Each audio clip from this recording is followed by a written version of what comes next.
Olá, boa noite. Estamos iniciando aqui a nossa live, já com nossos companheiros aqui presentes. Nosso companheiro Mizito, companheiro Almir, mas todo mundo conhecido pelo Mizito. Boa noite aí, companheiro Mizito. Boa noite, companheiro Zé Antônio, companheiro Genilson. Quero cumprimentar aí todos os internautas que acompanham aí a página do Zé Antônio, a página do Genilson, também os internautas da nossa categoria aí, nossos associados, representados, que acompanham aí a página do Sindicato de Saúde ABC. Quero cumprimentar toda a diretoria do Sindicato da Saúde também, bem como os funcionários. E de antemão, Zé, infelizmente, né, a gente tem que se solidarizar aí com todas as vítimas do Covid-19, se solidarizar com a nossa categoria. Eu estou com alguns números atualizados aqui do Brasil sobre os acometidos profissionais da saúde. Infelizmente, vivemos esse momento de pandemia e a irresponsabilidade de alguns governantes. Mas é um prazer estar aqui com você. Estamos aí à disposição para contribuir com o debate.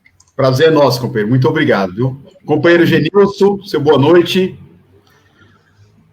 Boa noite, companheiros. Boa noite, meu companheiro Mizito, presidente do Sindicato de Saúde ABC, parceiro na luta. Boa noite, companheiro Zé Antônio. E boa noite aos internautas, né, que estão nos acompanhando aí pelo Facebook. E espero que a gente faça uma bela live aqui e traga aí informações para todos que estão nos assistindo. Isso aí, companheiro Genilson, muito obrigado mais uma vez, companheiro Mizito. E já tem gente participando aí, compartilhando aí com a nossa live. Nós queremos agradecer toda a categoria bancária, a categoria aí dos saúde. Tá aqui a Luísa, a companheira Luísa, lá do Eldorado, Luiz Carlos, Eldorado aqui, os vizinhos do companheiro Mizito, o Lucivaldo participando, a Ivone, a Michele, a Clécio, o Chiquinho, o Paulo José Borges, tem mil. Companheiro Genilson, muito obrigado mais uma vez. Participando. E eu quero aqui, então, hoje nós vamos dialogar sobre a organização e a luta dos trabalhadores, aí contra os ataques aos direitos e aos empregos, né? Nós estamos vivendo tempos difíceis, né?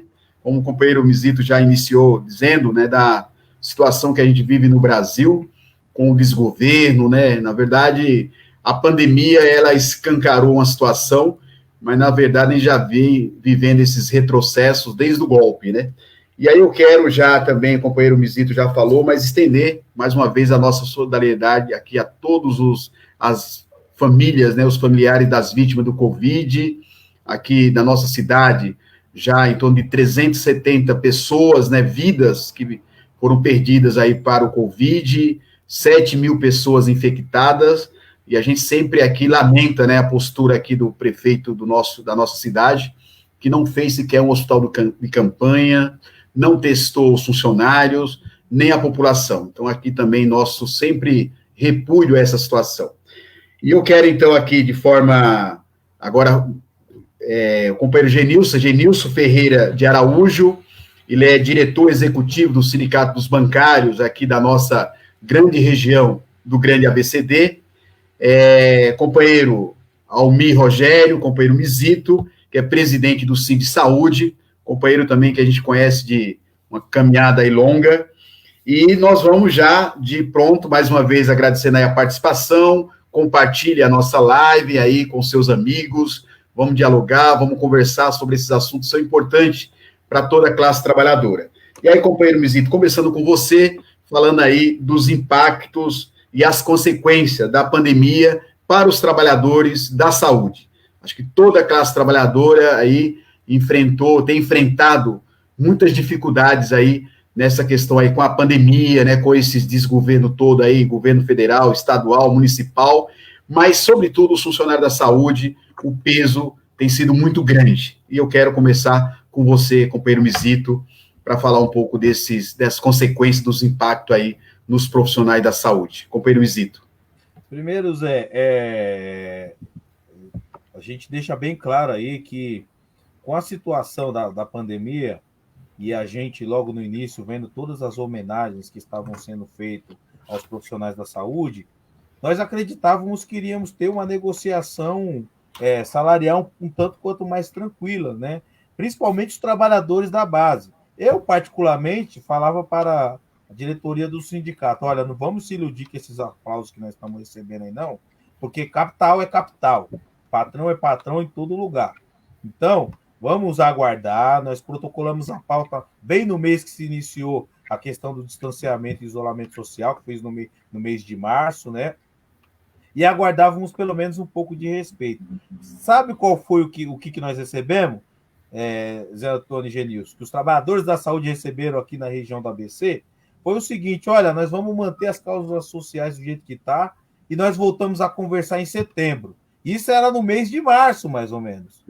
Aí foi quando nós falamos, não, vamos fazer reunião virtual, que nós temos condição de fazer reunião virtual. Naquele momento, nós tínhamos dificuldade realmente de sair para a rua, que nós não sabíamos como que seria a questão do vírus, não sabíamos se ia ter leito para atender, né? Então, nós tivemos que ter a responsabilidade de preservar um pouco a direção do sindicato e prestar toda a solidariedade e representatividade à categoria. Então, entramos com uma ação para garantir equipamento de proteção individual, nós mandamos ofício para as empresas, entramos com outra ação no tribunal para garantir o pagamento de insalubridade de 40% dos profissionais da saúde. Dentro dessas ações também tem o afastamento dos profissionais do grupo de risco. Então, nós começamos a se mexer de um jeito assim, voltado à saúde do trabalhador, né? E o que nós conseguimos ter sucesso no momento foi a questão de equipamento de proteção individual, que aí começou a aparecer, né? Sumiu o equipamento de proteção individual, começou a aparecer. Né? Mesmo as empresas sabendo que já tinha acontecido na Itália, né? Sabendo que estava acontecendo na Europa, eles não tiveram o cuidado de ter essa precaução. Então, nós fomos para cima e começamos a cobrar essa reação. E aí, Zé, o que nós tivemos de proposta foi o seguinte: naquele momento era zero. Então, eu acredito que eles deviam estar pensando que a diretoria do sindicato ia ficar reclusa dentro do isolamento social e não ia ter a disposição de ir para cima das empresas para que pudesse garantir o reajuste salarial. Mas, pois bem, nós fomos para cima das empresas e garantimos o reajuste salarial da categoria. Não foi o reajuste que nós queríamos, mas foi o reajuste que foi possível, né? E nós não deixamos a categoria desamparada nem na questão social, que são as cláusulas sociais da convenção coletiva, e nem nas cláusulas econômicas. Por enquanto é isso. Beleza, companheiro Mizito, muito obrigado, viu? E aqui continua a participação, André Pires, a Kátia Cássia, a Yazuki também, falando aqui é bancária. Estamos em campanha salarial dos bancários, mas de olho no Genilson e Mizito, também estamos em plenária virtual. A companheira está lá na plenária e está acompanhando aí. Muito obrigado, companheira Yazuki. Também, enfim, um grande abraço para todos nós, falando aí infelizmente, a FENABAN, o companheiro Genilson vai falar depois disso aí, ofereceu 0 de reajuste, absurdo, né? A professora Rosângela também participando, o Valdemar, aí o Marcondes, professor Marcondes, o Carlos, também participando lá do Eldorado, presente, Maringá aqui, região sul aí tá participando bastante, né? Que bom, muito obrigado pela participação de vocês. Companheiro Genilson, eu gostaria que você também, os bancários também é uma categoria, né, que entrou aí na trabalhos essenciais, a gente tem visto aí todo o esforço, né, que tem sido para os trabalhadores bancários, né, enquanto os banqueiros só ganham, né, os bancários têm trabalhado desde o primeiro dia aí da pandemia, com horário diferenciado, né, com horário, inclusive, de alguns, como a Caixa Econômica, que trabalha os sábados, a gente tem visto aí por conta do auxílio emergencial. Então, eu gostaria que você também, companheiro Genilson, falasse um pouco dessa questão do impacto da pandemia, as consequências para os trabalhadores bancários, que têm enfrentado aí esse dia a dia. Então, companheiro Genilson. Bom, Zé, desde o princípio, né, logo que a gente ficou sabendo aí do primeiro caso de contaminação aqui no país, nós dos bancários, né, nós somos uma categoria que temos um contrato de trabalho nacional, né, então a gente tem uma articulação nossa nacionalmente, né, aquilo que ganha um bancário aqui em São Paulo, ele ganha na Bahia, ganha no Centro-Oeste, no Sul, né? Então, nós temos um contrato de trabalho nacional. Então, rapidamente, né, os representantes dos trabalhadores que negociam, né, junto à FENABAN, foi estabelecido um comitê de crise, né, para a gente já está avaliando, né, como que se daria o trabalho dos bancários a partir dessa pandemia. E aí, como a pandemia era uma coisa nova também, né, então, assim, a gente foi, conforme o andar da carruagem as coisas foram acontecendo, a gente foi também, né, dialogando com os bancos e fomos estabelecendo, né, que, assim como você disse que a categoria bancária é um serviço essencial, então a gente queria saber em que condições que os trabalhadores bancários, né, estariam atuando, já que a gente sabia, né, da possibilidade de ter que abrir, né, de trabalhar. E aí, nesse gabinete de crise, foi estabelecido lá, né, que as pessoas do grupo de risco seriam afastadas, né, mais uma quantidade de bancários estariam trabalhando no home office, né? O home office era uma coisa que já acontecia na categoria bancária, porém a pandemia, né, fez com que isso se acelerasse, né, de maneira bem significativa. Então, assim, e ficou alguns funcionários trabalhando na agência. E aí a gente quis a garantia, né, dos equipamentos de proteção individual, de álcool gel, né, foi estabelecido também um outro horário de atendimento nas agências bancárias, reduzir o horário, né, das 10 até as 14 horas, ao invés das 16. E aí, conforme a gente foi dialogando, né, esse comando foi dialogando com os banqueiros, as coisas foram acontecendo, né, a gente foi adquirindo os equipamentos de proteção, o álcool gel, e também com os decretos que foram feitos pelas prefeituras, que estabelecia uma série de regras, né?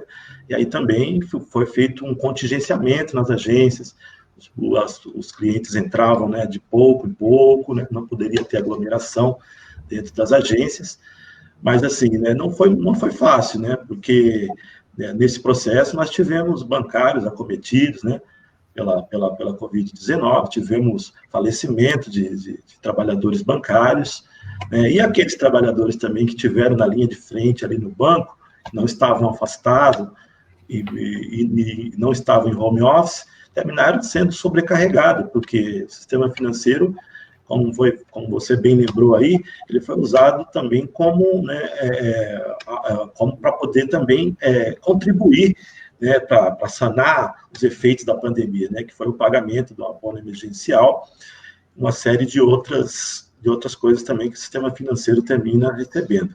Então, assim, a gente conseguimos conquistar esses equipamentos, né, mas, assim, foi bastante difícil para os trabalhadores, né, ter que conviver, né, com diversos problemas aí, né, de contaminação, pessoas afastadas, e o excesso de trabalho, né, trazendo aí a própria pandemia, né, ela já dá ela já mexe com o psicológico das pessoas, né, porque você sabe que é uma doença letal e que tem acometido, né, muitas vítimas, né, já passamos de 115 mil mortes no país, então a gente sabe da gravidade da doença, né, e as pessoas que estão na linha de frente, né, se expondo a isso, então, psicologicamente, elas já estão abaladas, e mais com todo, né, esse afastamento, nós estávamos aí com em torno de 250 mil bancários em home office, né, e mais aí próximo de 50 mil afastados por algum tipo de comorbidades.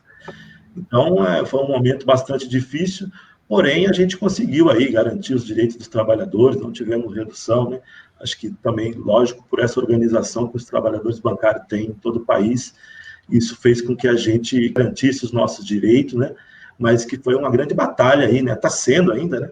Porque nada acabou, né? Isso provavelmente só acabará quando a gente tiver uma vacina, mas os trabalhadores estão firmes aí, cumprindo o seu papel, e agora nós estamos em campanha salarial aí, e vamos ver o resultado de tudo isso, né? E a gente vai falar no próximo, um outro ponto aí.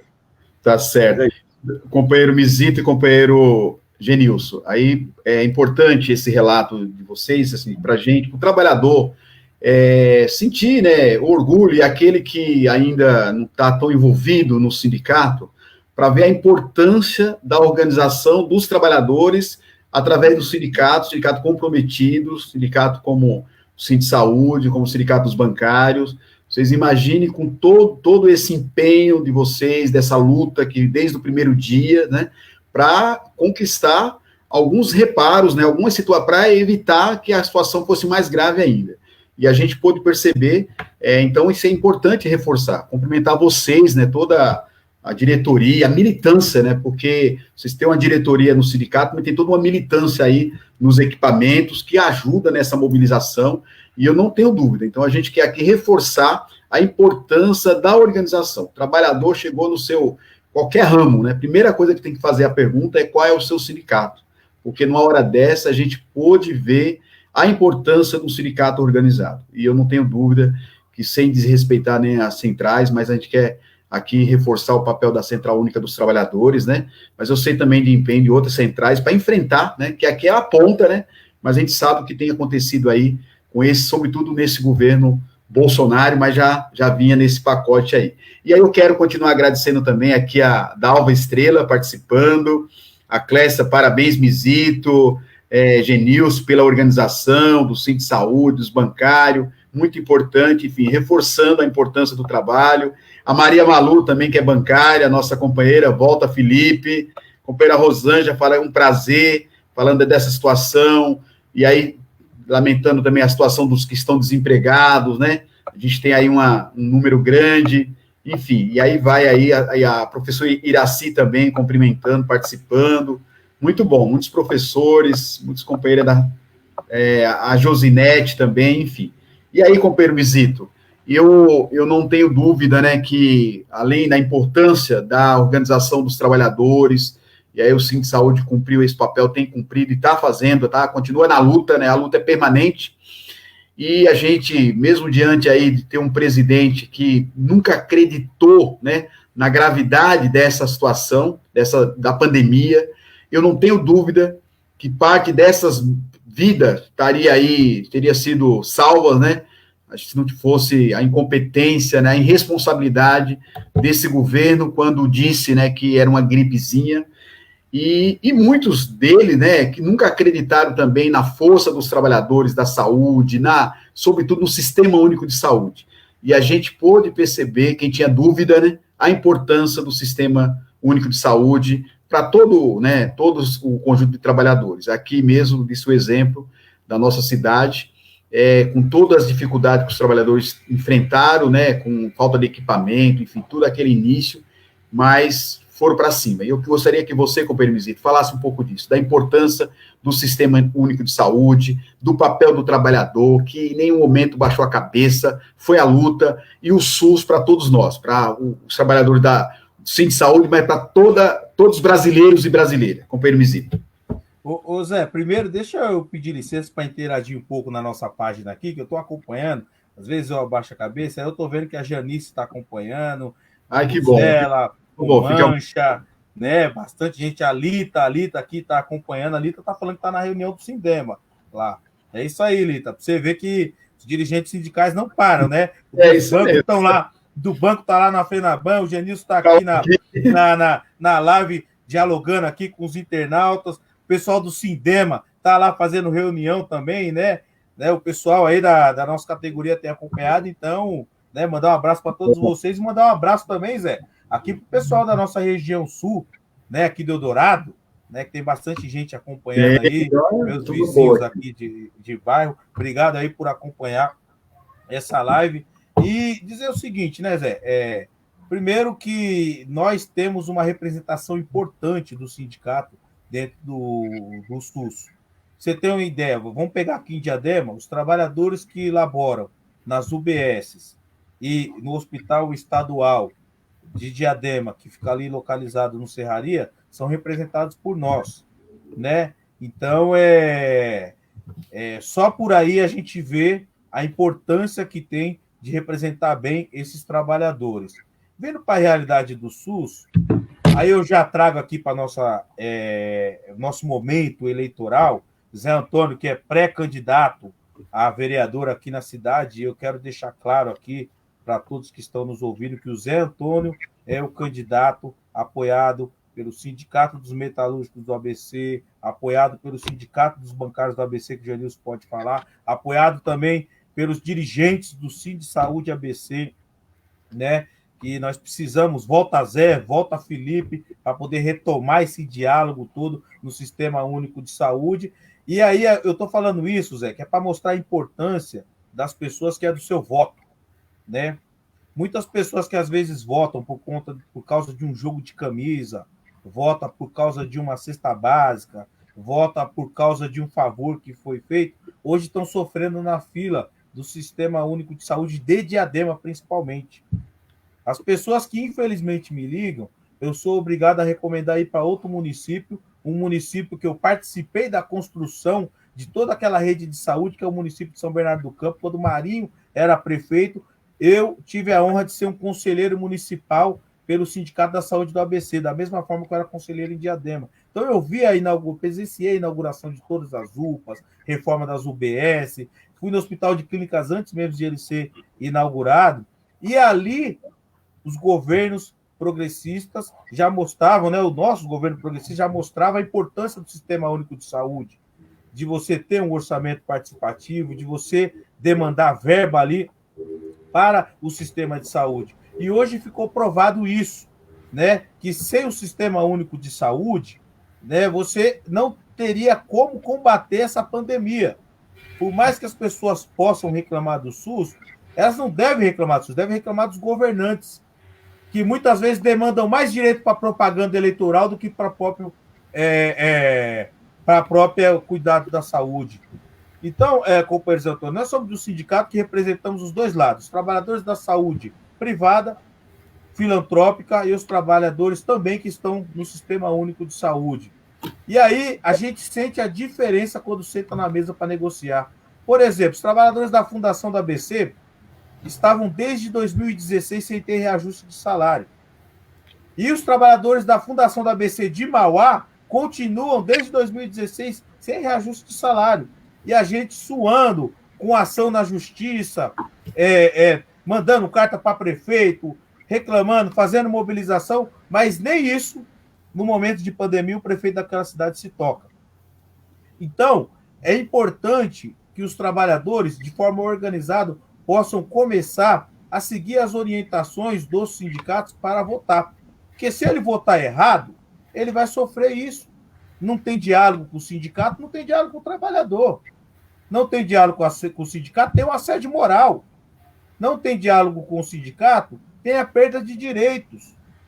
Né? Então, agora, dentro dessa pandemia, nós conseguimos demonstrar a importância do Sistema Único de Saúde, conseguimos demonstrar a importância de depositar o seu voto, direito, né, de votar corretamente, e demonstramos a importância de ser ouvido, que é mais importante. E a gente só é ouvido quando você tem um governo que demanda, né, e que escuta os trabalhadores. Infelizmente, nesse momento, nós não temos isso aqui na nossa região da ABC, sobretudo em Diadema. Pega o que era o Quarteirão da Saúde, que foi projetado aquilo ali. Estamos aguardando uma tal de rede Luci Montoro até hoje. E está lá, esvaziaram todo o quarteirão falando, aqui nós vamos colocar a rede Luci Montoro para tratar o câncer. Não, o que o prefeito faz? Ele vai brigar com o governador, porque eles que são todos tucanos, apesar de ele estar no PV, né, ele é do PSDB. Ele consegue arrumar briga com todo mundo. Né? Ele arruma briga com o prefeito de São Bernardo, ele arruma briga com o prefeito, que aliás não é difícil, né? Mas arruma briga com o prefeito com o governador, arruma briga com todo mundo. Então, Zé, eu estou falando isso que é para demonstrar para os trabalhadores que nós temos lado, e esse ano, enquanto dirigente sindical, nós vamos apontar o melhor caminho do voto para os trabalhadores, para que a gente possa fortalecer o Sistema Único de Saúde, sobretudo em Diadema.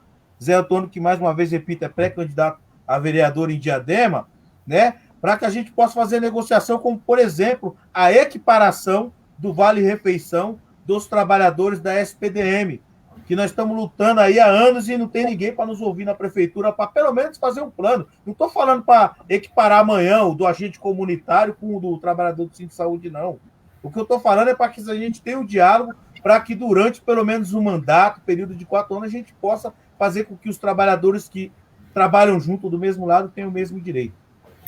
Companheiro Mizito, é muito importante a sua fala. Primeiro, agradecer aí o apoio à nossa pré-candidatura. Nós vamos ter a oportunidade, a partir de outubro, né, no dia 26 de setembro, debater os problemas mais da cidade, mas nesse momento, como a pré-candidatura está colocada, né, e eu acho que é isso, né, acho que está muito claro que o Sistema Único de Saúde é um sistema bem estruturado. O que ele está, como você mesmo disse, é verdade, ele está mal gerenciado. Ele não tem, você vê, Diadema recebeu 51 milhões para o Covid, só para o Covid, aí das verbas federais, estaduais, infelizmente, não fez o que tinha que fazer. Para o funcionário da rede conveniada, como você mesmo relatou, não fez nada, não concedeu nada. Os funcionários efetivo ainda conseguiu aprovar uma lei na Câmara Municipal, infelizmente, com apoio da maioria dos vereadores. A nossa bancada lá e mais outros votaram contrário, mas a maioria, base do governo, votaram favorável para reduzir o salário, porque aumentou a contribuição previdenciária. Ou seja, teve um impacto, uma diminuição no salário do trabalhador, isso com o anúncio da pandemia. Então, quer dizer, um absurdo, além de não testar os trabalhadores, de não criar um abono para uma compensação, né, um momento daquela tensão, trabalhadores doentes, né, problema, enfim, emocional, problemas mentais mesmo, não é fácil, saúde mental de todo mundo foi abalada, né? Imagina um trabalhador ali, não tínhamos vaga de UTIs, né, e tendo que lidar com aquela situação. Então, a gente está aqui, é um absurdo o que vem acontecendo. Então, o Sistema Único de Saúde é um sistema que tem que ter todo zelo nosso e tem que ter investimento, porque ele é um sistema para todos. Vamos lá, o Bento também participando, o Bento lá da Naval, o companheiro Bento, o André Luiz, cumprimentando aí o companheiro Mizito, o companheiro Genilson, a professora Silvana também participando, a Catiane Santos também está conosco, o Derval comerciante lá do Arco-Íris também, companheiro, nunca mais a gente pôde ir lá tomar um Guaraná, mas quando passar a pandemia nós vamos lá, se Deus quiser. Enfim, o Neném lá da Naval, o companheiro também que está participando, o Diadema aqui assistindo a live, o pessoal todos debaixo das cobertas, isso mesmo, Neném. Isso aí, muito obrigado. Companheiro Mizito, companheiro Genilson, diante de todo esse cenário que nós estamos vivenciando, que vocês estão relatando aqui, que os trabalhadores estão sentindo aí, os ataques, né, conviver com a pandemia, com todas essas centenas de mortes, 114 mil pessoas que já perderam a vida por Covid, e aí vem ainda o governo, ainda faz uma medida provisória que tenta aí sacrificar, né, ou para não dizer, destruir mais ainda a vida dos trabalhadores, né, precarizando a situação aí, criando possibilidade de privatização da Caixa, né, pedaços dela, enfim, problemas como convênio médico, né, que eles também, acho que cortaram, inclusive, bom, você vai relatar, mas eu gostaria que você falasse um pouco dessa questão da MP 995 de 2020, agora de agosto, é recente, né, que precariza muito os trabalhadores da Caixa, tem tido muitas preocupações em relação a essa questão, e eu gostaria que você falasse um pouco dessa questão, o que significa essa MP, o que significará se ela realmente for aprovada pelo Congresso Nacional. Esperamos que façamos um movimento grande para que ela seja aí, que não consiga ter sucesso. Companheiro Genilson. Bom, primeiro assim, a gente tem visto, né, que esse governo, ele trabalha em cima de MP, né? Que assim, um governo democrático que quer discutir projeto, ele manda um projeto de lei, né, para que isso possa ser debatido pelas partes envolvidas, para que seja feita audiência pública, para que a gente tenha a compreensão daquilo que o governo está querendo fazer. Agora, o governo, quando vem com medida provisória, é o quê? Medida provisória é aquilo que o governo promulga, ele assina hoje, a partir de amanhã está valendo, ela tem um prazo de 90 dias, prorrogáveis, mas, assim, é uma arbitrariedade, vamos dizer, né? E tem outra, medida provisória, ela é feita, né, em estados de calamidade, né? Precisa ter, né? A medida provisória, ela não pode ser feita à toa, né? Tem que mostrar, o governo precisa colocar porque há necessidade de ser feito dessa maneira, né? por que tem que ser tão rápido assim, né? E aí, primeiro que a gente não vê, né, que isso seja uma coisa urgente, que precisa ser feito urgente.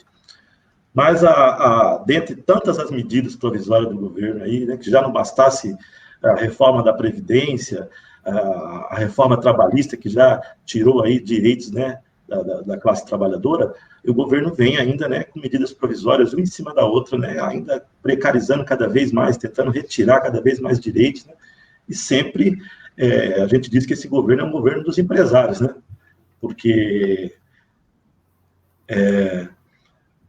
o governo, todas as medidas que ele toma, deixa eu só...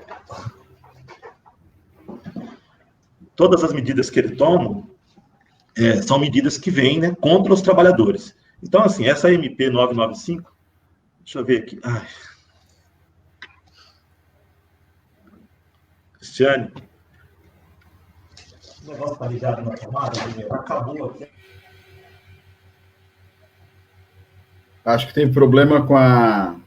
Bom, vamos tocar. Então, quero, aproveitando aqui, ó, agradecer aqui a companheira Cida do Movimento Moradia, que está participando, a professora Vitalina, também que está participando conosco.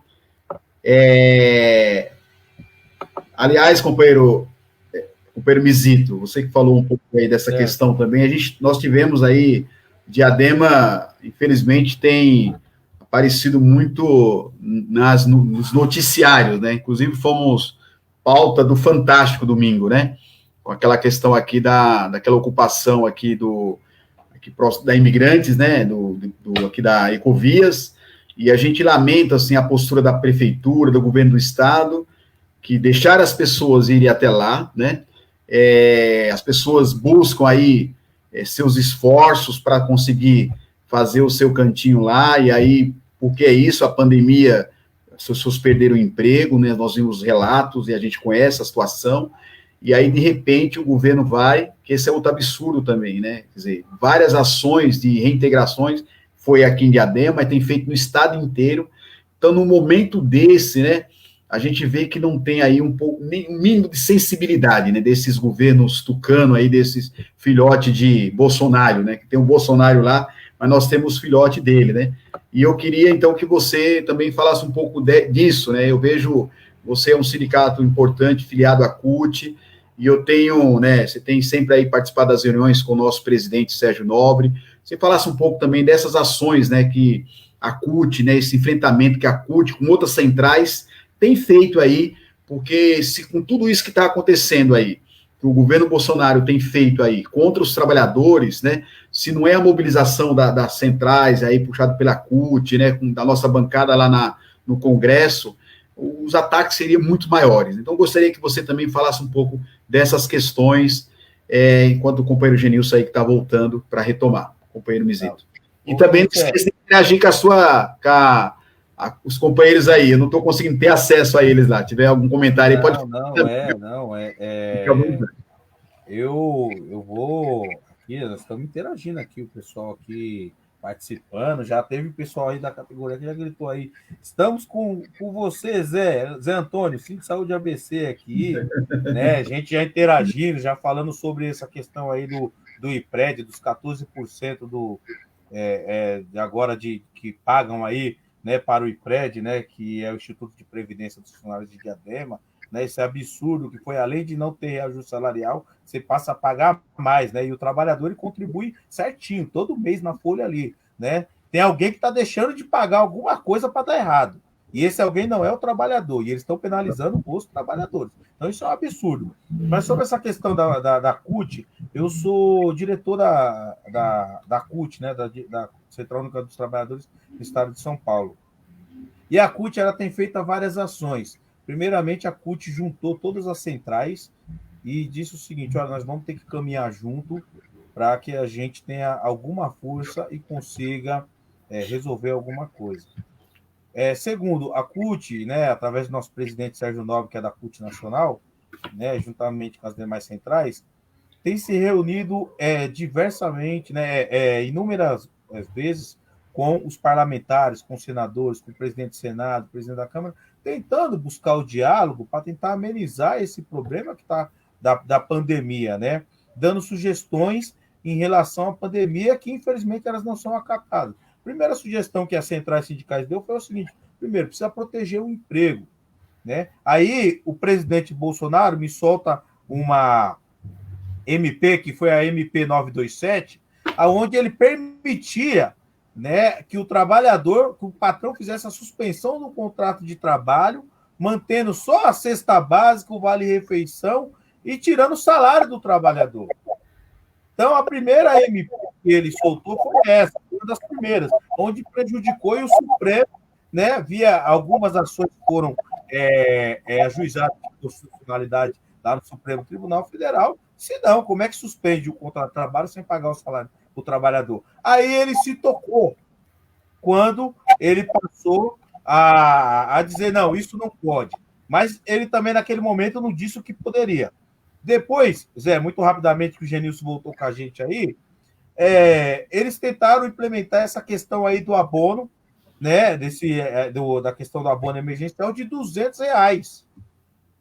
Quando as centrais sindicais, juntamente com a oposição, foi para cima e falou, R$200 não. A nossa proposta era, no mínimo, um salário mínimo, para que o trabalhador, né, para a pessoa desempregada, para o membro sem renda em casa, pudesse ficar em casa definitivamente, fazer o isolamento mesmo, saindo só para buscar as necessidades, né, fazer esse isolamento, e aí a gente poder achatar a curva da pandemia e não chegar onde nós chegamos.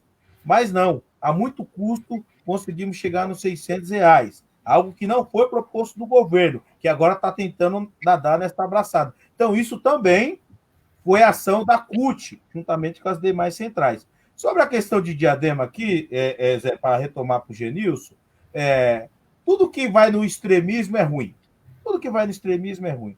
Então, no momento de pandemia, no momento que as pessoas perderam o seu emprego, no momento que houve a ocupação, ninguém ocupa um local, né, porque quer. Porque tem necessidade, precisa da moradia. E qual que é o papel do governante do poder público? Dialogar e tentar amenizar e resolver a situação daqueles que precisam. Porque quem governa tem que governar para todo mundo, sobretudo para aquele que mais precisa. Então, esse era o papel da Prefeitura de Diadema, esse era o papel do governo do Estado de São Paulo. Era oferecer minimamente o aluguel social para aquelas famílias, negociar a saída delas de forma organizada, porque eu passei lá na frente, você via criança, você via ali pessoas que você olha no rosto, você vê que são pessoas do bem que estão ali desesperadas, precisando de um apoio do poder público, e infelizmente, né, por isso que eu reforço a importância do voto,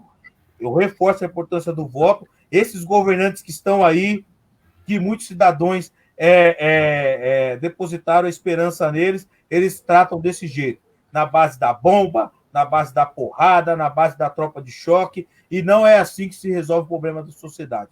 O problema da sociedade se resolve com diálogo. Obrigado, companheiro Mizito. E eu volto para o companheiro Genilson. Companheiro Genilson, você estava falando dessa MP, mais um MP, ele tem coleção de MP das mortes, essa é mais uma da coleção do Bolsonaro. Você estava falando aí, companheiro. Pode continuar. Isso, vou pedir a compreensão aí de todos, porque geralmente, né, essa plataforma, né, como a gente sabe, né, às vezes dá uns problemas, né? Mas retomando aqui, como eu estava dizendo, né, essa série de MPs, e essa MP 995, que foi, como você bem falou aí, que ela foi promulgada aí há pouco tempo, Zé, o que o governo quer com essa medida? Ele quer vender partes, né, da Caixa Econômica Federal até dezembro de 2021. O STF, ele disse que o governo, para privatizar qualquer empresa pública, precisa ter o aval do Congresso. Só que o STF reconhece que, se você quiser vender as subsidiárias daquela empresa, você pode vender, sem falar com o Congresso. Então, quer dizer, na prática é a mesma coisa. Então, o que o governo chama essa MP 995 de MP de reestruturação? Mas nós chamamos ela de MP que é um processo de privatização e não uma reestruturação. Por quê? Ele quer vender, né, a parte de seguros, vender a parte de cartões, vender a lotérica, né, e poder criar subsidiárias para poder abrir né, essas subsidiárias, as ações dela na Bolsa de Valores. Então, assim, a gente sabe que esse é o caminho para a privatização, né? Só para você ter uma ideia, né, da importância do banco público, a Caixa, ela é o maior banco público do Brasil e um dos maiores do mundo. A Caixa, ela financia 70% do crédito imobiliário do país, né? E, além de gerenciar os créditos imobiliários, a Caixa também gerencia os programas sociais do governo, né? O FGTS, o abono emergencial, PIS. E aí a estimativa que a gente tem é que a Caixa, nesse último período, atendeu em torno de 120 milhões de brasileiros. Então, assim, olha a importância do banco público, né? E o que a gente vê é isso, né? Então, assim, o governo, o que ele quer propor? Ele quer propor um desmantelamento do patrimônio público brasileiro. Nós estamos falando da Caixa Econômica, mas o governo, o Paulo Guedes, que é o ministro da Economia, já disse que por ele vende tudo, né? E a Caixa Econômica é uma dessas empresas. Então, assim, é um desmantelamento total do patrimônio público, né? Pessoas que não têm compromisso com aquilo que é público, e para eles tem que vender e tem que ser tudo privado. Só que a diferença entre o público e o privado é que aquilo que é público, ele está a serviço do cidadão. E o que é privado, ele está a serviço de quê? Do consumidor, de quem tem dinheiro, quem não tem, está fora, e dos acionistas. São os acionistas dessas empresas que depois terminam recebendo dividendos, recebendo royalties, essas coisas. Então, a gente tem que entender essa diferença entre público e privado, né? Uma empresa pública, principalmente como a Caixa, que vem aí há anos dando lucro. Por que você vai vender uma empresa que está dando lucro? O lucro de uma empresa pública, ele é revertido em benefício da sociedade. Quando a Caixa tem lucro, a Caixa não pega e sai distribuindo para acionista. Por quê? Porque aquilo ali é da sociedade, então você vai utilizar para fazer política habitacional, né, política de saneamento básico, essas coisas. E quando a empresa é privada, o lucro dela vai servir para poucas pessoas, vai ser para quem tem ações na Bolsa de Valores, né? E a gente sabe que a Bolsa de Valores do trabalhador é a Casas Bahia, é o supermercado, né? É a feira, é o açougue. Essa é a nossa Bolsa de Valores, né? A gente não tem, trabalhador brasileiro não tem renda suficiente para guardar dinheiro, né? O nosso dinheiro, ele retorna automaticamente para a economia. Daí a importância dos trabalhadores terem emprego e renda, né? Que é isso que faz a roda da economia girar. Então, assim, uma empresa desse porte, né, que financia todos esses serviços que eu falei, por que o governo tem essa intenção de privatizar? Por que vender o patrimônio que é do povo, né? Outro detalhe, foi feito várias pesquisas já, perguntando para a população o que a população acha de privatizar as empresas públicas. Todas as pesquisas que são feitas, principalmente pelo Datafolha, 70% da população é contra a privatização, né? Portanto, o governo está indo na contramão daquilo que a sociedade quer que aconteça, né? Então, a gente não pode fechar os olhos para isso, né? Achar que está tudo, que o governo pode fazer isso e a gente ficar, né, olhando e achando que é normal. Só para você ter uma ideia, os Estados Unidos mesmo, que é o centro do liberalismo, né, do capitalismo mundial, liberal, os Estados Unidos, no último período, ele criou 141 empresas públicas. Por quê, né? E aqui no Brasil a gente tem que vender tudo. Então, por exemplo, né, no caso da Petrobras também, a gente está aqui discutindo, né, tocando a vida, mas assim, eles já venderam a BR Distribuidora, eles estão vendendo as refinarias que existem no país, estão privatizando plataformas, porque, infelizmente, o STF disse que isso é legal. Agora, está indo contra aquilo que a população, né, mostrou nas pesquisas, e com isso, com a venda dessas empresas, né, dessas subsidiárias, você vai desidratando a empresa, né, E aí, seguido de um processo também de desvalorização dos trabalhadores, de retirada de direitos, você sucateia, aí depois ela está pronta para ser privatizada. Então é isso, a gente precisa encarar isso com muita seriedade. Existe aí uma grande mobilização por parte de deputados progressistas, que a gente tem dialogado. A própria Federação Nacional dos Empregados da Caixa tem colocado muito empenho, né? E essas informações que eu trago aqui também, que é sempre bom a gente dar o crédito, né?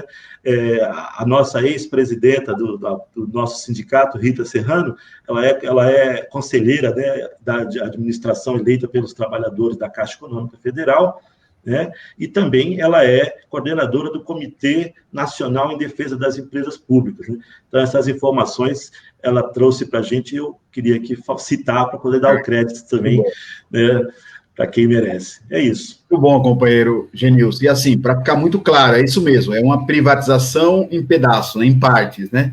Então, acho que para não dar um impacto, e é o que você falou, em todos os cantos desse país, né, todos os municípios, grande ou pequeno, tem lá ou uma agência da Caixa, ou uma lotérica, ou um Banco do Brasil. Então, é isso que é um patrimônio nosso. E é o que você falou, né? O que seria desses programas sociais se não é a Caixa Econômica Federal? Quantos de nós, se hoje tem um cantinho para morar, foi o financiamento da Caixa, enfim, e tem que trabalhar para baixar os juros. Esse seria o papel do governo, né? Para partir do banco público, regulamentar os demais, não entregar aquilo que a gente tem. Eu quero também aproveitar, então, a Vitalina fala, volta Zé Antônio Felipe, Catiane, estou com o Zé Antônio, obrigado. Alita, meu pré-candidato a vereador, muito obrigado. O Paulo Dias Salles, boa noite, Almir, Zé Antônio e o Mizito, sou do programa REP, fui morador da favela Naval e por 36 anos, e está participando aqui da nossa live. O companheiro Cláudio Honor, foi nosso coordenador aqui da nossa regional, hoje é o nosso vice-presidente do Sindicato dos Metalúrgicos, está participando, companheiro da Lua, que hoje é o nosso coordenador, o companheiro, a Vitalina, a professora Vitalina, Mizito, faz uma sugestão, deveríamos ter outdoor no Brasil todo dizendo que foi os deputados que lutaram pelos R$600, porque, infelizmente, a mídia trata por igual e daqui a pouco o genocida vai estar faturando, né, em cima disso, como já estão faturando. Enfim, eu queria também aqui, só para não esquecer, nós tivemos um episódio no domingo aqui na nossa cidade, uma caixa d'água aqui no conjunto habitacional da Sanco, né? Caiu lá e, infelizmente, o CDHU estava realizando uma obra sem fiscalização nenhuma, nem da CDHU, que é responsável, e nem da própria prefeitura, né? Graças a Deus, não aconteceu o pior, né? Foi uma rua lá que, inclusive, tem uma feira no sábado e a caixa caiu no domingo, né? Então, a gente pede aqui que a CDHU, que a prefeitura cobre, né, os responsáveis, que resolva, porque os moradores, inclusive, tiveram problemas lá, falta de iluminação, pessoal preocupado se atingiu a estrutura do prédio, ficaram sem luz, e sem contar o grande susto. Então, nossa solidariedade a todos os trabalhadores aí e moradores aí do conjunto habitacional Sanco. E, companheiro Mizito, o governador Dória também, companheiro Genilson, vocês sabem disso, mandou a semana passada, o nosso deputado Barba, que é o líder da bancada, estava relatando, mandou um projeto para a Assembleia, para a Lesp, também botando a vendas, pedindo autorização dos deputados para vender várias empresas públicas. Uma delas, o CDHU, que tanto tem feito aí moradias para a população, a MTU, né? Então, um absurdo, tirar dinheiro das universidades. Então, realmente, é o Covid matando as pessoas, tirando a vida, e ele, aos poucos, também ajudando aí, tirando os direitos dos trabalhadores. Companheiro Mizito, aí tem muita gente aqui, o Edi participando também conosco, a Gilza, companheira Gilza também dos metalúrgicos. Quero aqui dizer que o nosso zap está aí, ó, o zap do Zé Antônio, entre no zap do Zé Antônio, mande seu alô, seu oi, está aqui, é o 98209-8665. Companheiro Mizito, ó, nós preparamos aqui, tem um monte de coisa para falar, mas o tempo é curto, e eu gostaria que você agora, nesse último bloco, falasse um pouco das coisas que você pensou de falar e não conseguiu falar enfim, coloquei outras questões, mas eu gostaria, você falou da importância do envolvimento da classe trabalhadora nas eleições, importante os trabalhadores têm lado, né? Não dá para dizer que a classe trabalhadora precisa, e eu lembro que em alguns momentos a gente falava aí nos equipamentos públicos, nas fábricas, nos bancos, falava de classe trabalhadora, às vezes o trabalhador entendia porque ele estava no seu apartamento, ou indo para o shopping, ou na faculdade, já não era classe média. E ficou muito claro com a pandemia, né? Eu brinco com os amigos meus que tinham um salãozinho, abri lá um salão, estava tocando a vida. Veio a pandemia, é isso, trabalhador, se não depende de salário, ficar um mês sem salário, não paga as contas, e se pagar aluguel vai para a rua, se pagar um apartamento vai ficar sem pagar, e aí, então, todos nós somos classe trabalhadora. Então, gostaria que você falasse disso. Você também está vivendo aí uma campanha salarial, o CID Saúde. Você falou de algumas questões, mas se tiver mais algo a acrescentar. Então, companheiro Mizito, é seu esse bloco, suas considerações, acrescente aí o que foi importante e dizer que a gente ficaria o tempo todo aqui falando, que a gente tem muito o que falar, muito o que compartilhar. Companheiro Mizito.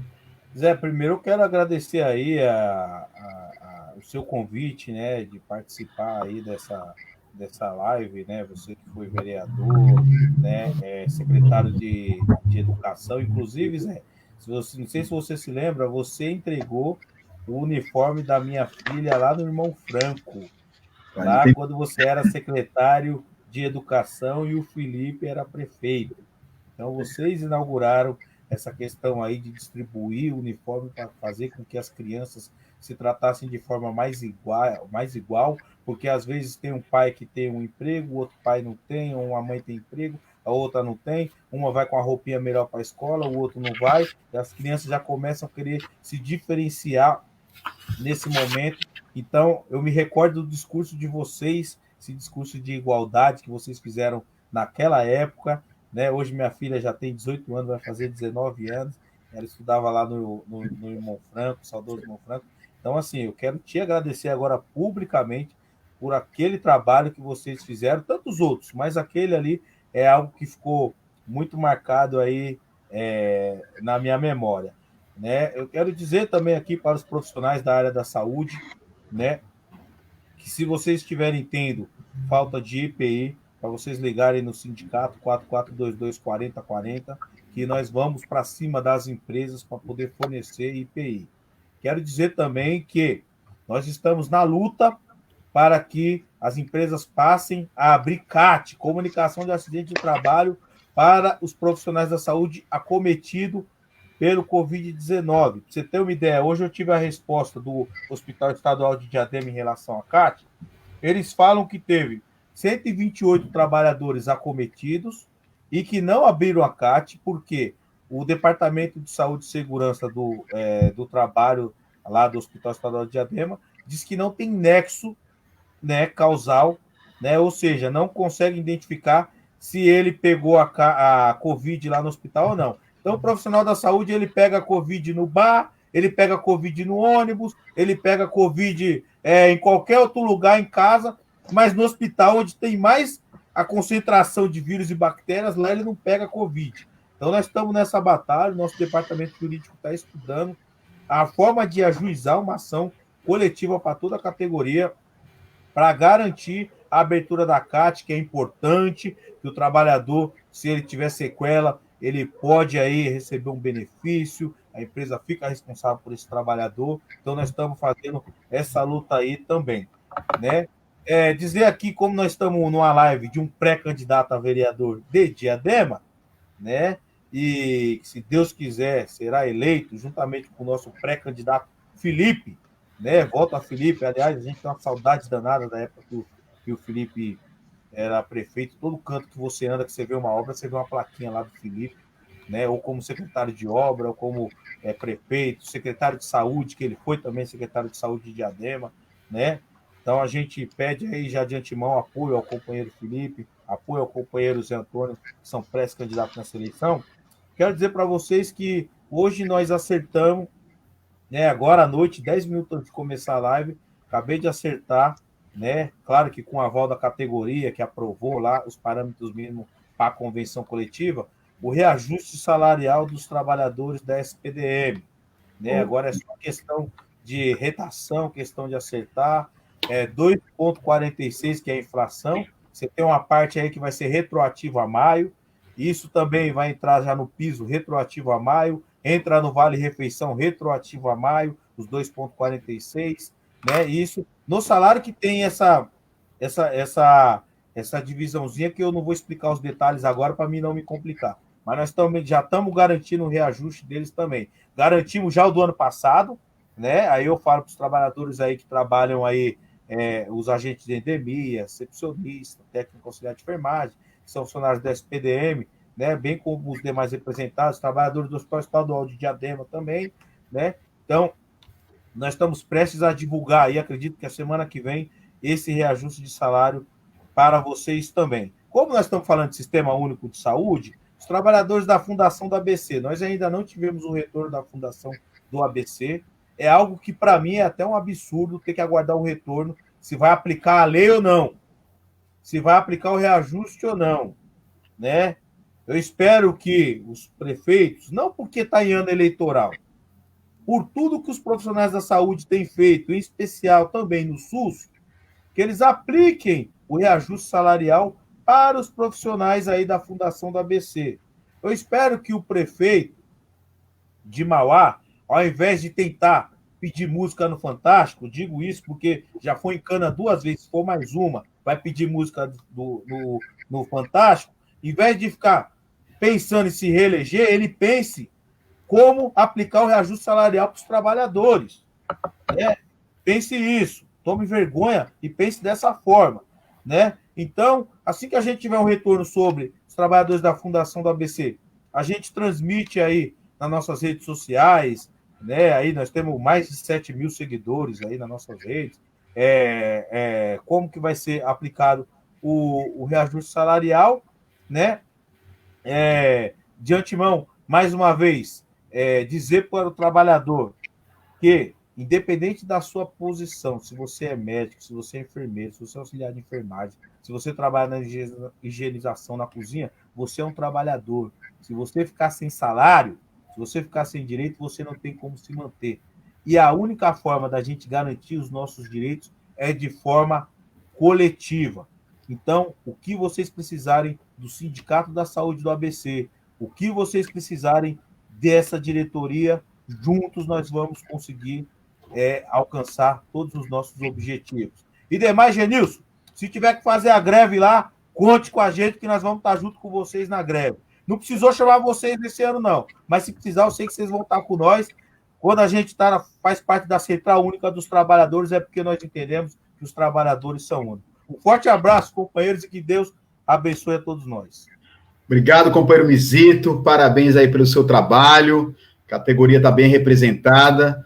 E eu quero, na sua pessoa aqui, dos trabalhadores da saúde, minha companheira também, a Tata, que é funcionária da Fundação Casa do Estado, tem sofrido muito com esse desgoverno Dória, mas também é uma trabalhadora da saúde, e eu sei, do testemunho como esses trabalhadores têm feito aí, e a gente lamenta, né, que era o mínimo que esses gestores podem fazer, né, tem recursos para isso, era valorizar essa categoria e conceder o reajuste aí, a infração, não é nem aumento real, né, enfim, as condições de trabalho. Então a gente quer aqui, mais uma vez, cumprimentar toda essa categoria e cumprimentar você, companheiro Mizito, muito obrigado por todo o trabalho que você tem feito aí. Companheiro Mizito, vou passar para o companheiro Genilson e a gente vai ter que encerrar a nossa live, mas olha, vamos ter que voltar aqui, viu, porque 3 sindicalistas juntos, eu sou um sindicalista já, mas participei, a gente fala bastante, né, e fala que é importante, é necessário. Reformado. Isso. Companheiro Beltrán também falando aqui, cumprimentando o companheiro Beltrán, a Cleonice Cunha, o Roberto Siqueira também, grande companheiro, enfim, a Marinete, a Maria lá do Piraporinha participando aqui conosco. Companheiro Genilson, eu gostaria que você tenha aqui, falar mais dessa questão da importância do envolvimento da categoria, né, nas eleições, mas você não pode deixar de falar da campanha salarial, dos bancários. Eu vejo que vocês estão fazendo coisas como carreata, estão inovando, né? A companheira mesmo falou que estão lá em assembleia. Então, como é que está essa luta, companheiro? Como é que a gente vai fazer aí para arrancar esse justo e necessário reajuste e, principalmente, não deixar tirar direito dessa categoria tão importante, tão essencial para esse momento que a gente está vivendo, para todos os momentos, mas sobretudo esse que a gente está aí dependendo muito aí dessa categoria. Companheiro Genilson. É isso, Zé Antônio. Como você falou, né? A live, né? Com o sindicalista, né? Você vê uma hora, passou rapidinho, né? Ainda tive um problema técnico aqui, mas vamos tentar aqui ser breve para explicar um pouco, né? Nossa data base dos bancários é 1º de setembro. Então, assim, já no dia 4 de agosto, nós tivemos a primeira rodada de negociação com os banqueiros, né? Entregamos no dia 23 de julho, a gente entregou a minuta de reivindicação. No dia 4 de agosto, já tivemos a primeira rodada de negociação. Foram acontecendo diversas rodadas, os banqueiros foram ouvindo as nossas reivindicações, mas não apresentavam nenhuma proposta. Chegou um determinado momento, acho que já na 6ª, 7ª rodada, não me lembro aqui, que são tantas negociações, os banqueiros vieram com uma proposta, e uma proposta totalmente rebaixada, uma proposta que apresentava retirada de direitos. Os banqueiros estavam propondo uma queda de 41% a 48% na participação dos lucros dos bancários, estavam querendo retirar um 13º cesta, que a gente recebe no final do ano, né, que é como se fosse uma cesta de Natal, a gente fala de 13º cesta de Natal, e eles estavam propondo retirar essa cesta, estavam propondo também uma redução da gratificação de função dos bancários de 55% para 50%, né, e, sabe, só retirada de direito, e nada de reajuste, né, reajuste zero por 2 anos. Nossa. Bem, de pronto, essas propostas foram rechaçadas, né, pela mesa de negociação. A gente sabe da nossa capacidade, sabemos da nossa responsabilidade com os trabalhadores. Então, essas propostas foram rechaçadas, né, foram todas rejeitadas em plena mesa, não chegamos nem a chamar a assembleia. E aí, a gente apontou para os banqueiros que queriam, né, uma negociação séria e que eles apresentassem uma proposta global, né, de todos os pontos ali elencados. E aí os banqueiros vieram com essa retirada de direitos. Nós continuamos em negociação para tentar melhorar, só que a gente viu que as coisas estavam endurecendo, né? O nosso comando nacional, junto com a nossa confederação nacional, né, dos bancários, encaminharam que a gente, né, como categoria, começasse a se mobilizar, porque nós íamos ter uma outra negociação no sábado que passou agora, né, para que a gente começasse a se mobilizar para poder a gente pressionar os banqueiros e para que ele apresentasse uma proposta decente para a categoria. E aí, no sábado, como você falou, a gente já fez uma carreata, né, até devido à pandemia, né, você fica limitado, então a gente fez uma carreata saindo ali do Ferrazópolis, percorrendo as ruas da Marechal, subimos a Lucas Nogueira, entramos na Avenida Kennedy, ali em São Bernardo, e paramos ali em frente ao ginásio poliesportivo, né? E foi bastante boa a carreata, né? Passamos o recado para a população, porque também a gente tem que mostrar para a sociedade qual é o papel que os bancos têm, né? Porque os bancários ficaram aí na linha de frente, trabalhando, se contaminando, né? Correndo risco, e agora o presente que o banqueiro vem dar é esse. E sem contar que os bancos são o setor da economia brasileira que mais lucra, né? Logo de cara, assim, quando começou a pandemia, o governo já liberou 1 trilhão e 200 bilhões para o sistema financeiro, dinheiro que ficou no caixa lá parado durante tanto tempo. Já o abono emergencial, a gente viu aí o tanto de pessoas se sacrificando, filas enormes, né? Um descontrole, uma coisa totalmente mal feita, né? Demorando para muitas famílias ainda não receberam, né? Ainda não conseguiram receber, e já os banqueiros, no estalar de dedo, foi 1 trilhão e 200 bilhões para a mão dos banqueiros para socorrer os bancos. Então, a campanha, ela continua, as negociações ainda não avançaram, né? Nesse final de semana, né, as negociações continuaram, os banqueiros deram uma recuada, falaram em não retirar mais a cesta, né, mas mesmo assim ainda coloca que não vai dar reajuste e que ainda apresenta uma proposta de PLR com redução. Então, assim, nós chamamos, né, hoje estava marcada uma outra negociação, começou às 14 horas, e pelo que na hora que eu entrei aqui nessa live, eu acho que estava acontecendo ainda essa negociação, não sei o resultado dela, mas, assim, a gente está se mobilizado, né, a gente está mobilizado, a categoria está mobilizada em todo o país, porque se tiver retirada de direito, provavelmente nós vamos desencadear uma greve, vamos nos juntar aos companheiros dos Correios, né, mostrar que a categoria tem força, assim, que a categoria é organizada, está unida, e nós vamos lutar, sim, por aquilo que a gente acha que nós merecemos, entendeu? Porque ficar na linha de frente aí, né, ser um trabalhador produtivo, e agora receber uma proposta indecente dessa, de um setor patronal, que lucra muito. Não é de hoje, não. É há décadas que o sistema financeiro, eu mesmo já estou completando aí 28 anos no Bradesco e nunca vi o lucro desse banco recuar em relação ao ano anterior. É sempre aumentando. E tem outra. Com a pandemia, os bancos economizaram. Tudo bem, o lucro caiu um pouco porque isso é uma coisa mundial. Mas, assim, os bancos economizaram. Por quê? Porque os trabalhadores estavam, a maioria, em home office. Então, assim, aumentou a conta de luz do trabalhador, aumentou a conta de internet dele, aumentou a despesa com alimentação. Enquanto isso, o banco economizou com luz, com água, com telefone, uma série de coisas nas agências. Então, a gente não aceita retirada de direito. E aqui já também falando um pouco em relação à eleição, né, que você também mencionou isso, Zé, o sindicato, só corrigindo, né, o meu companheiro Mizito, e o Mizito colocou que, né, os sindicatos te apoiam, né? Assim, a gente, às vezes, na força de expressão, a gente fala, mas o sindicato, por lei, ele não pode apoiar nenhuma candidatura, né? Por exemplo, o banco pode. O Banco Santander, o Bradesco, o Itaú pode apoiar a candidatura, mas o sindicato não pode por lei. Agora, a sua diretoria são pessoas qualificadas, são pessoas de luta, é cidadão e tem direito de se posicionar assim, e é o que a gente faz toda vez que tem eleição. A gente leva para a nossa categoria o nosso recado, aquilo que a gente acredita, né, sempre mostrando para o trabalhador que ele precisa qualificar o voto dele, que ele precisa votar em pessoas que têm compromisso com os direitos dos trabalhadores, a importância, porque para nós o trabalho não é uma relação só capital-trabalho, a gente trabalha e o patrão paga, nós entendemos o trabalho como um direito humano universal, é muito mais do que uma simples relação de capital-trabalho, né?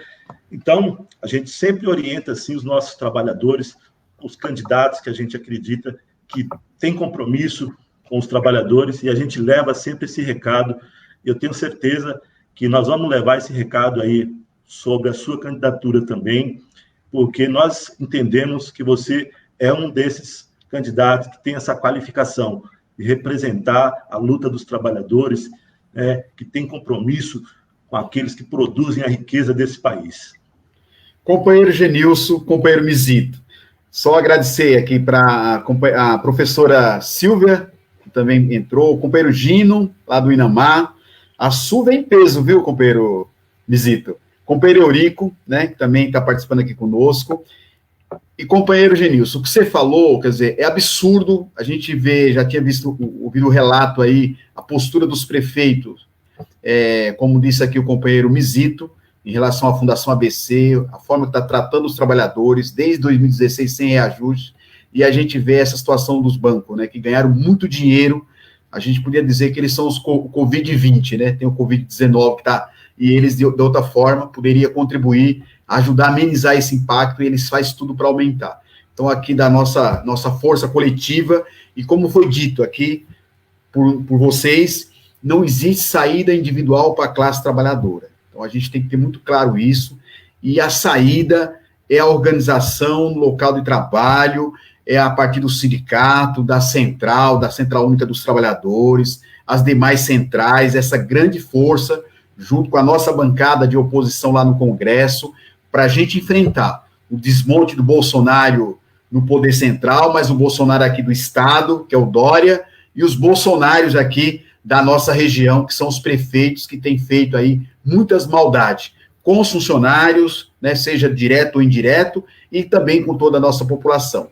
Então, companheiro Mizito, companheiro Genilson, muito obrigado, e o compromisso nosso aqui, coletivo, é voltar aqui para a gente continuar conversando sobre Diadema, sobre os trabalhadores da saúde, sobre os bancários, sobre a classe trabalhadora. Um grande abraço, boa noite. Boa noite, companheiro Mizito, boa noite, companheiro Genilson. Boa noite, Zé, boa noite, Mizito. Acho que é isso, é tentar trazer esse recado aí dos trabalhadores que estão nos ouvindo. Um abraço a todos. Obrigado pela oportunidade, um abraço. Valeu, muito bom.